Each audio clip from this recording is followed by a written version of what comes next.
A few weeks back, I had the chance to review the Scyrox V8, and for being in between the X2H and the X2H Mini, the quality, the price, I was really interested to see how the V6 would be, and sure enough, a Scyrox brought another banger. The V6 comes in at 40 grams, and the shape is essentially the G-Wolf's HTS Plus, has a higher hump in the center of the mouse, really deep finger grooves in the mouse buttons, and also has really pronounced side curves. This mouse feels really comfortable to use since it gives you a really good spot for your thumb placement, and since I typically have my pinky and my ring finger flat, you could tell even though it's really curved, I still have a really good flat feeling. So at least in terms of the way that I usually grip a mouse, it feels really comfortable to use. Build quality is solid again, like it was on the V8. I haven't had any issues with any flexing, creaking. There's very minimal flex on mouse 1 and mouse 2.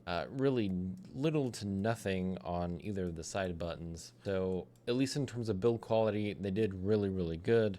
And for a 40-gram mouse, I think they've really been killing it in terms of build quality. Coating is decent. You all know that I tend to use grip tape. You can see like on other mice, I have grip tape on the other mice that I use. It's not needed on this mouse, but you can use it if you want. They don't come with grip tape, so you would have to get some, but the coating isn't really that big of a problem. Whenever it comes to click and sensor implementation, both of these feel really good. There's not a whole lot to talk about in terms of sensor implementation. I feel like really across the board for everything coming out lately, it's extremely rare for something to come out and have any kind of issues with the sensor. There's been very few that have had any issues with that, but at least in terms of the click implementation, it's really good. The V6 has optical switches which feel really good. Very little to any pre or post travel whatsoever on mouse 1 and mouse 2. It has the same scroll wheel as the V6 or the V8. One thing, at least in terms of the scroll wheel on the V6, at least for the unit that I have, the scroll wheel does feel a little less notchy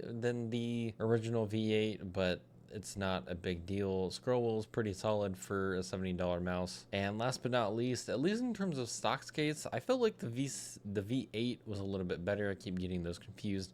The V8 was a little bit better. The stock skates on this, they were smaller, and I felt like it came off a little more scratchy.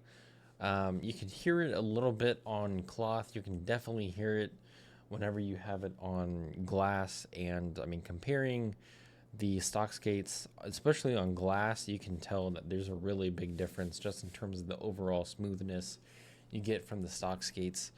At least in terms of stock skates, I've been really impressed by the skates on the Maya. I haven't felt the need to use anything else. Even this on glass feels incredibly smooth. So stock skates, at least compared to Lamzu, even Pulsar, they were a little bit better on the V8, but I would recommend switching them out on the V6. The Scyrox V6 for 70 bucks with the shape that you get, the build quality, the click implementation, this is really good. I think they have, at least in terms of budget mice, I feel like they've been absolutely killing it. So having the original V8 with the Pulsar shape, having the V6 with the G-Wolf shape, again for $70, good build quality, good click implementation, good shape overall. I feel like they've just been nailing it, honestly. So if you have any other questions, feel free to throw them in the comment section down below, and I will catch you all next time. Start a riot.